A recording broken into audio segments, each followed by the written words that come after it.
अस्सलाम वालेकुम, कैसे हैं आप सब। मेरा नाम हसन है। आज हमारी फ्लोर प्लान रेंडर सीरीज़ का पार्ट 3 है। इस वीडियो में हम स्टेयर के ऊपर टेक्सचर अप्लाई करना सीखेंगे। लास्ट 2 वीडियो में मैंने आपको सिखाया कि किस तरह से हम ऑटोकैड से फ़ोटोशॉप में फ़ाइल को ले के आते हैं और उसके अलावा उस पर टेक्सचर किस तरह से अप्लाई करते हैं, वॉल्स में, उसके फ्लोर में किस तरह से हम टेक्सचर अप्लाई करते हैं। आज की वीडियो में सीढ़ियों के बारे में मैं बताऊँगा। सीढ़ियों का अलग से टेक्सचर मैं इसलिए अप्लाई कर रहा हूँ क्योंकि मैं जैसे जैसे ऊपर चढ़ूँगा उनके स्टेप्स के एजेस के नीचे शेडोज़ में क्रिएट करना चाह रहा हूँ। वो भी मैं आपको सिखाऊंगा किस तरह से होता है, इसलिए मैंने इसको अलग पार्ट में इसकी वीडियो में बना रहा हूँ। चलिए तो फिर टाइम ज़ाया के बगैर वीडियो को शुरू करते हैं।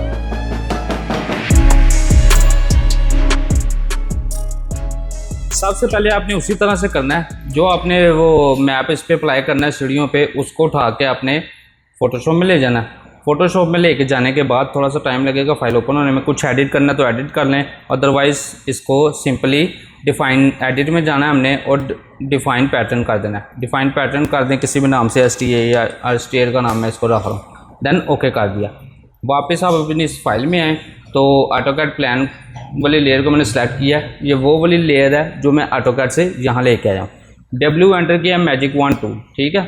तो इस तरह से मैं इसकी सिलेक्शन ले रहा हूँ। सिलेक्शन किस तरह से करनी है, मैजिक वॉन्ड टूल के बारे में मैंने आपको पिछली 2 वीडियोज़ में बता चुका हूँ, ठीक है। ये सारी मैंने सिलेक्शन कर ली। उसके बाद तीसरा काम Ctrl+Shift+N करना है। लेयर नहीं बना लेनी है, इसका नाम रख देना है, स्टेयर के नाम से मैं इसको रख रहा हूँ। देन ओके कर दिया। देन अब इसमें कोई भी कलर फिल कर लें। आर्ट बैक स्पेस करके मैं फोरग्राउंड कलर इसमें फिल कर दिया। Ctrl+D करके सिलेक्शन को डी सेलेक्ट कर लें। उसके बाद ब्लेंडिंग ऑप्शन में जाना, डबल क्लिक करके भी जा सकते हैं, राइट क्लिक करके भी ब्लेंडिंग ऑप्शन में जा सकते हैं। डबल क्लिक किया, यहाँ पे आना है पैटर्न ओवरले के ऑप्शन पे। कहाँ गई, ये है पैटर्न ओवरले में आना है। तो जो टेक्सचर आपने अब वो अप्लाई करना है, इस पर जो भी पैटर्न आपने डिफाइन किया होगा वो यहाँ से सिलेक्ट कर लेना है। मैंने यही वाला अप्लाई करना है तो ये इसको सिलेक्ट कर लिया। देन इसका स्केल छोटा बड़ा करना है तो यहाँ से आप इसको छोटा बड़ा कर सकते हैं, ठीक है। स्केल छोटा बड़ा कर सकते हैं। देन अगर इसका ओरिजिन पॉइंट कहीं पे सेट करना है, देखें ये ओरिजिन पे आ गया। आप अगर मैनुअली तौर पे करना है तो इस तरह से आप इसको हिला जुला के मैनुअली तौर पे भी कर सकते हैं।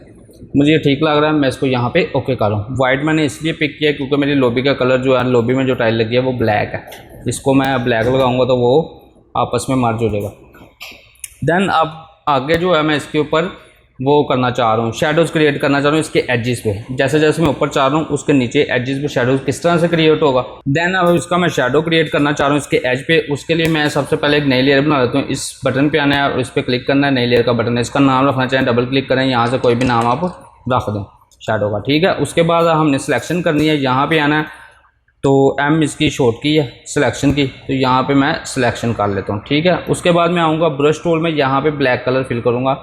B शॉर्ट किया ब्रश टूल की, ये ब्रश टूल है, ठीक है। यहाँ पे आना है और इसका कलर मैंने ब्लैक सेलेक्ट कर लिया। ब्लैक करने के बाद अब ब्रश का साइज़ छोटा बड़ा किस तरह से करना है, आपने यहाँ पे जाना है, यहाँ पे इसका साइज़ है और यहाँ पे इसकी हार्डनेस है, कितनी होनी चाहिए कितनी नहीं होनी चाहिए। हार्डनेस थोड़ी सी मैं कम कर लेता हूँ, ठीक है। और साइज़ इसका ठीक है, मैं थोड़ा सा पीछे रख के कर रहा हूँ। अब सिलेक्शन में है और मेरी लेयर सेलेक्ट है तो इस तरह से मैं इसको फिल कर लेता हूँ, ठीक हो गया। अब इसका ये बहुत डार्क हो गया, Ctrl+C करके इसको वापस लेके गया हूँ तो यहाँ से मैं इसका फ्लो थोड़ा सा कम कर देता हूँ। देन अब करके देखता हूँ, अब थोड़ा सा बेहतर लग रहा है मुझे। देन इस तरह से मैं, आपने बिल्कुल सीधा रख के करना है, कोशिश करनी है कि ऊपर नीचे ना हो। देन इस तरह से मैं इसको अप्लाई कर देता हूँ। उसके बाद ये अगर ज़्यादा डार्क लग रहा हो तो इसकी ऑप्शन ये है, यहाँ से जाके आप इसका ये फिल और ओपेसिटी भी कम कर सकते हैं, ठीक है। तो इस तरह से मुझे ये ठीक लग रहा है। एंड Ctrl+D किया, V एंटर किया। देन इसको अगर आपको लग रहा है ज़्यादा बड़ा हो गया तो यहाँ से थोड़ा सा इसको पीछे कर दें ताकि वो लेयर के ऊपर आ जाए। अब इसी तरह इसको हर जगह पे कॉपी कर देना है, यहाँ पे इस तरह से हर स्टेप्स पे मैं इसको कॉपी करवा दूँगा। और ऊपर जाके किस तरह से करना है, देन यहाँ पे लेके के Ctrl+T करना है, ट्रांसफॉर्म के ऑप्शन है, शिफ्ट दबा कर रखना है और इसको इस तरह से ट्रांसफ़र करके एंटर भी कर सकते हैं और ऊपर से टिक भी कर सकते हैं। देन यहाँ पे गए और इस तरह से मैं इसको लगा दूँगा, ठीक हो गया। अब उसके अलावा हम कुछ टेक्स्ट वगैरह ऐड करते हैं। जैसे ये मैंने लॉबी लिखा है, ये किस तरह से लिखा है, ये टेक्स्ट टूल टाइप टूल में जाऊँगा मैं तो यहाँ पे हॉरिजॉन्टल टेक्स्ट ऐड कर लेना है। तो यहाँ पे मैंने इसको इस तरह से क्लिक किया। अब यहाँ पे इसकी ऑप्शंस आती हैं कि इसका कौन सा टेक्स्ट टाइप कौन सी होनी चाहिए, रेगुलर होना चाहिए, टैलिक होना चाहिए। इसका साइज़ आता है यहाँ पे 24 के बदले में मैं इसको 12 कर रहा हूँ तो वो छोटा हो गया। इसका आप यहाँ से फ़ॉन्ट स्टाइल जो भी चूज़ करना चाहें वो कर सकते हैं। यहाँ पे बेशुमार फ़ॉन्ट सारे, मैं इसको एरियल में रख के कर रहा हूँ। तो दैन इसका आप रख लें, कुछ भी नाम लिखना चाहें, STA या स्टेयर रखना चाहें तो स्टेयर रख सकते हैं। दैन इसको यहाँ से ओके कर लें। अब इसका कलर चेंज करना चाहें, ब्लैक है, इसको आपने रेड करना है तो आप यहाँ से जाएं, इसको रेड सेलेक्ट कर लें। दैन स्टेयर वाले टेक्स्ट को सेलेक्ट करें। दैन आपको पता है फोरग्राउंड कलर का आर्ट बैकस्पेस होती है, इसको मैंने फोरग्राउंड कलर इस पर अप्लाई कर दिया। अब इसी तरह यहाँ पे मैं एक एरो लगाना चाह रहा हूँ, किस तरह से लगाऊंगा, यहाँ पे जाएंगे हम तो यहाँ पे है custom shapes tool. Custom shapes में जाना है तो यहाँ पे मेरे पास काफ़ी एरो है, ये वाला एरो मैं सेलेक्ट कर लेता हूँ। दैन इसको यहाँ पे मैं इस तरह से ड्रा कर रहा हूँ, ठीक है। दैन इसको मूव में लेके आए, दैन इसको रोटेट करना है, कंट्रोल T करें, शिफ्ट दबा कर रखें, इसको इस तरह से रोटेट कर लें। दैन इसका साइज़ काफ़ी बड़ा लग रहा है मुझे, इसको मैं थोड़ा सा छोटा कर लेता हूँ, यहाँ पर ले एंटर कर देता हूँ। अब इसका कलर वाइट हो गया, मर्ज हो रहा है, इसको भी मैं रेड करना चाह रहा हूँ। अभी मैं आर्ट बैकस्पेस दबा रहा हूँ तो ये रेड नहीं हो रहा शेप के टूल में, क्योंकि ये यहाँ पे इसको मैं रेस्टलाइज करवाना चाह रहा हूँ। इसके गिर्द आप देख रहे हैं ये एक बटन सा है, इस पर मैं डबल क्लिक करता हूँ, दैन इस पर रेड करता हूँ। अभी भी रेड नहीं हुआ, बल्कि इसको मैं यहाँ से जाकर रेस्टलाइज लेयर करवा देता हूँ। आप देख रहे हैं ये लेयर क्लियर हो गई। अब इसमें आर्ट बैकस्पेस करूँगा तो पूरी लेयर पे हो गया।